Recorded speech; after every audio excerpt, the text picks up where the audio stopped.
Segundo domingo de Cuaresma. Evangelio y lecturas del día domingo 25 de febrero del 2024. Lectura del libro del Génesis. En aquel tiempo, Dios le puso una prueba a Abraham y le dijo: Abraham, Abraham. Él le respondió: Aquí estoy. Y Dios le dijo: Toma a tu hijo único, Isaac, a quien tanto amas. Vete a la región de Moria y ofrécemelo en sacrificio, en el monte que yo te indicaré. Cuando llegaron al sitio que Dios le había señalado, Abraham levantó un altar y acomodó la leña. Luego aptó a su hijo Isaac, lo puso sobre el altar, encima de la leña, y tomó el cuchillo para degollarlo. Pero el ángel del Señor lo llamó desde el cielo y le dijo: Abraham, Abraham. Él contestó: Aquí estoy. El ángel le dijo: No descargues la mano contra tu hijo, ni le hagas daño. Ya veo que temes a Dios, porque no le has negado a tu hijo único. Abraham levantó los ojos y vio un carnero, enredado por los cuernos en la maleza. Atrapó el carnero y lo ofreció en sacrificio en lugar de su hijo. El ángel del Señor volvió a llamar a Abraham desde el cielo y le dijo: Juro por mí mismo, dice el Señor, que por haber hecho esto y no haberme negado a tu hijo único, yo te bendeciré y multiplicaré tu descendencia como las estrellas del cielo y las arenas del mar. Tus descendientes conquistarán las ciudades enemigas. En tu descendencia serán bendecidos todos los pueblos de la tierra, porque obedeciste a mis palabras. Palabra de Dios. Te alabamos, Señor. Salmo 115. Siempre confiaré en el Señor. Aún abrumado de desgracias, siempre confíe en Dios. A los ojos del Señor es muy penoso que mueran sus amigos. Siempre confiaré en el Señor. De la muerte, Señor, me has librado. A mí, tu esclavo e hijo de tu esclava. Te ofreceré con gratitud un sacrificio e invocaré tu nombre. Siempre confiaré en el Señor. Cumpliré mis promesas al Señor ante todo su pueblo, en medio de su templo santo, que está en Jerusalén. Siempre confiaré en el Señor. Lectura de la carta del apóstol San Pablo a los romanos. Hermanos, si Dios está a nuestro favor, ¿quién estará en contra nuestra? El que no nos escatimó a su propio Hijo, sino que lo entregó por todos nosotros, ¿cómo no va a estar dispuesto a dárnoslo todo junto con su Hijo? ¿Quién acusará a los elegidos de Dios? Si Dios mismo es quien los perdona, ¿quién será el que los condene? ¿Acaso Jesucristo, que murió, resucitó y está a la derecha de Dios para interceder por nosotros? Palabra de Dios. Te alabamos, Señor. Lectura del Santo Evangelio según San Marcos, capítulo 9, versículos del 2 al 10. En aquel tiempo, Jesús tomó aparte a Pedro, a Santiago y a Juan, subió con ellos a un monte alto y se transfiguró en su presencia. Sus vestiduras se pusieron esplendorosamente blancas, con una blancura que nadie puede lograr sobre la tierra. Después se les aparecieron Elías y Moisés, conversando con Jesús. Entonces Pedro le dijo a Jesús: Maestro, qué a gusto estamos aquí. Hagamos 3 chozas, una para ti, otra para Moisés y otra para Elías. En realidad no sabía lo que decía, porque estaban asustados. Se formó entonces una nube que los cubrió con su sombra, y de esta nube salió una voz que decía: Este es mi Hijo amado, escúchenlo. En ese momento miraron alrededor y no vieron a nadie sino a Jesús, que estaba solo con ellos. Cuando bajaban de la montaña, Jesús les mandó que no contaran a nadie lo que habían visto, hasta que el Hijo del Hombre resucitara de entre los muertos. Ellos guardaron esto en secreto, pero discutían entre sí qué querría decir eso de resucitar de entre los muertos. Palabra del Señor. Gloria a ti, Señor Jesús. Reflexión. Este segundo domingo de Cuaresma nos invita a contemplar la transfiguración de Jesús en el monte, ante 3 discípulos. Poco antes, Jesús había anunciado que, en Jerusalén, sufriría mucho, sería rechazado y condenado a muerte. Podemos imaginar lo que debió ocurrir en el corazón de sus amigos íntimos, de sus discípulos. La imagen de un Mesías fuerte y triunfante entra en crisis. Sus sueños se hacen añicos, y la angustia los asalta al pensar que el Maestro, en el que habían creído, sería ejecutado como el peor de los malhechores. Y precisamente en ese momento, con esa angustia del alma, Jesús llama a Pedro, Santiago y Juan y los lleva consigo a la montaña. Dice el Evangelio, los llevó a un monte alto. En la Biblia el monte siempre tiene un significado especial. Es el lugar elevado, donde el cielo y la tierra se tocan, donde Moisés y los profetas vivieron la extraordinaria experiencia del encuentro con Dios. Subir al monte es acercarse un poco a Dios. Jesús sube con los 3 discípulos y se detienen en la cima del monte. Aquí, Él se transfigura ante ellos. Su rostro radiante y sus vestidos resplandecientes, que anticipan la imagen de resucitado, ofrecen a estos hombres asustados la luz de la esperanza, la luz para atravesar las tinieblas. La muerte no será el fin de todo, porque se abrirá a la gloria de la resurrección. Jesús, pues, anuncia su muerte, los lleva al monte y les muestra lo que sucederá después, la resurrección. Como exclamó el apóstol Pedro, es bueno estar con el Señor en el monte, vivir esta anticipación de luz en el corazón de la Cuaresma. Es una invitación para recordarnos, especialmente cuando atravesamos una prueba difícil, que el Señor ha resucitado y no permite que la oscuridad tenga la última palabra. A veces pasamos por momentos de oscuridad en nuestra vida personal, familiar o social, y tememos que no haya salida. Nos sentimos asustados ante grandes enigmas como la enfermedad, el dolor inocente o el misterio de la muerte. En el mismo camino de la fe, a menudo tropezamos cuando nos encontramos con el escándalo de la cruz y las exigencias del Evangelio, que nos pide que gastemos nuestra vida en el servicio y la perdamos en el amor, en lugar de conservarla para nosotros y defenderla.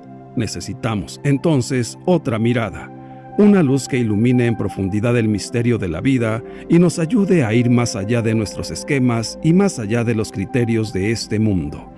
También nosotros estamos llamados a subir al monte, a contemplar la belleza del resucitado que enciende destellos de luz en cada fragmento de nuestra vida y nos ayuda a interpretar la historia a partir de la victoria pascual, de la resurrección.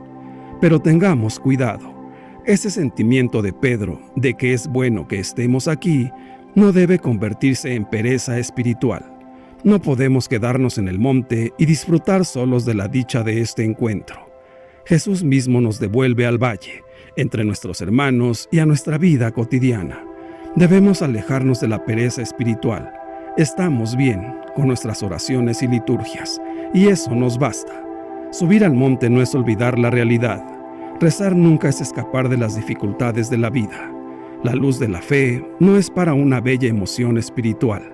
No, este no es el mensaje de Jesús.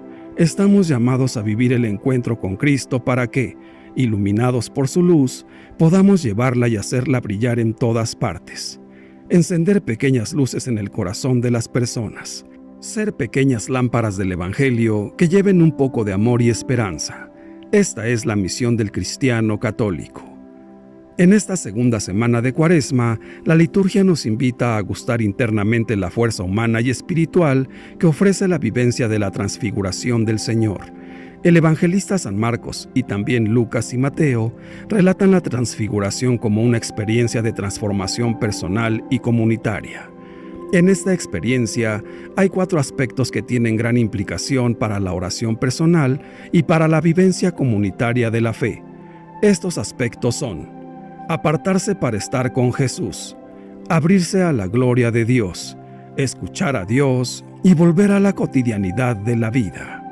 A Pedro, a Santiago y a Juan los ha convocado el Señor para subir al monte para estar a solas con Él. Esto es apartarse para estar con Jesús. Dejarse convocar por Jesús es permitirle que entre a nuestra casa, es decir, que entre a nuestra vida, como dice el Apocalipsis. Mira que estoy a la puerta y llamo. Si alguno oye mi voz y me abre la puerta, entraré en su casa y cenaré con él y él conmigo. El camino por el que nos conduce el Señor puede ser de subida, ascenso, o de bajada, descenso, ya que la ruta de Dios es cruz y luz a la vez. Solo así se forja la rectitud de las intenciones, la transparencia del afecto o querer y la autenticidad de la actuación. En la montaña, según este Evangelio de Marcos, Jesús irradia una luz intensa, una luminosidad que con su esplendor hace que los discípulos vean a Jesús conversando con Moisés y Elías. Junto a Jesús, que es total bondad, aparecen Moisés, la tradición, y Elías, la libertad. Esto es abrirse a la gloria de Dios. Esta visión rebasa el imaginario que los discípulos pueden tener de Jesús, y es que la gloria de Dios se manifiesta como comunión, que es el horizonte definitivo al que convoca el Señor. A los discípulos los cubrió una sombra de nube que les hizo oír: «Este es mi Hijo amado, escúchenlo». Pero ya no vieron a nadie más, sino a Jesús que estaba solo con ellos. Y es que Dios no se deja atrapar. Esto es escuchar a Dios. Cuando Dios habla, solamente podemos ver a Jesús, que es su palabra viva. Si lo escuchamos, aprenderemos de él la forma y modo habitual de encontrarnos con las personas, con el mundo y con el mismo Dios. Jesús será para siempre el reflejo de la presencia vivificadora de Dios en nuestra existencia.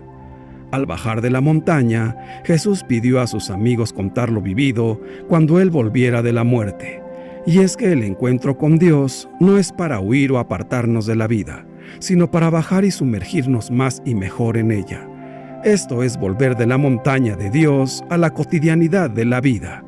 Bajar de la montaña de Dios es ponernos en situación de apuesta, de búsqueda y de esperanza. Que la experiencia de la transfiguración del Señor nos ayude a ponernos en las manos de Dios, a encontrarnos cara a cara con Jesús y a escuchar su palabra, para que transitemos del miedo a la calma, de la soledad a la compañía, del dominio a la libertad, del desasosiego a la confianza, porque la transfiguración del Señor trae consigo una fuerza humana y espiritual que es más fuerte que la muerte. La transfiguración del Hijo de Dios es la revelación de la gloria del Padre a los hombres a través de la verdad, que es Cristo, verdadero hombre y verdadero Dios, manifestando el amor del Padre sobre toda la humanidad, que tanto amó al mundo que le entregó a su único Hijo, para que todo el que crea en Él no muera, sino que tenga vida eterna. Dios Padre se reveló a sí mismo a través del Hijo, por el Espíritu Santo, para que después los hombres pudieran comprender que Cristo es mediador entre Dios y los hombres, y, por su resurrección, les concede poder llegar a Él y gozar de su gloria en la vida eterna. Dios Padre permite a los hombres ver su gloria a través de Cristo resucitado, y les da un mandato mostrándoles el camino para llegar a Él, y dice: «Este es mi Hijo amado, escúchenlo». 3 testigos de la divinidad de Cristo eligió Él: Pedro, Juan y Santiago, mostrándose ante ellos tal cual es, para que fortalecieran su fe y dieran testimonio de Él. Creamos, pues, en el resucitado, en Jesús, nuestro gran Maestro, que se presenta ante nosotros y se muestra tal cual es en la Eucaristía. Es su cuerpo, es su sangre, su alma, su divinidad, su presencia viva.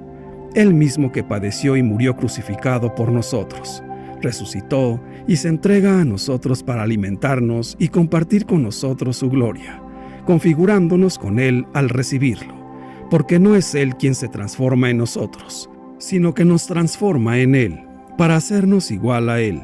Pero antes, pidámosle con el corazón contrito y humillado que limpie y purifique con su bendita sangre nuestros vestidos manchados, y resplandezcamos con la blancura de sus vestiduras, libres de todo pecado, para que seamos dignos de recibirlo. Obedezcamos al Padre y escuchemos al Hijo a través del Evangelio, y pongamos en práctica su palabra, para que manifestemos al mundo nuestra fe. El Hijo de Dios, que padeció y murió por nosotros para salvarnos, resucitó y vive en nosotros, los cristianos católicos. Ese es nuestro testimonio, porque si no creemos que Cristo resucitó, vana es nuestra fe. Pedro, Santiago y Juan son los tres discípulos que, al parecer, ofrecen mayor resistencia a Jesús cuando les habla de su destino doloroso de crucifixión. Pedro ha intentado incluso quitarle de la cabeza esas ideas absurdas. Los hermanos Santiago y Juan le andan pidiendo los primeros puestos en el reino del Mesías. Ante ellos precisamente se transfigurará Jesús. Lo necesitan más que nadie. La escena, recreada con diversos recursos simbólicos, es grandiosa. Jesús se les presenta revestido de la gloria del mismo Dios. Al mismo tiempo, Elías y Moisés, que según la tradición han sido arrebatados a la muerte y viven junto a Dios, aparecen conversando con Él. Todo invita a intuir la condición divina de Jesús, crucificado por sus adversarios, pero resucitado por Dios. Pedro reacciona con toda espontaneidad y dice: «Maestro, qué a gusto estamos aquí. Hagamos 3 chozas, una para ti, otra para Moisés y otra para Elías». No ha entendido nada. Por una parte, pone a Jesús en el mismo plano y al mismo nivel que a Elías y Moisés, a cada uno su tienda. Por otra parte, se sigue resistiendo a la dureza del camino de Jesús. Lo quiere retener en la gloria del monte Tabor, lejos de la pasión y la cruz del Calvario.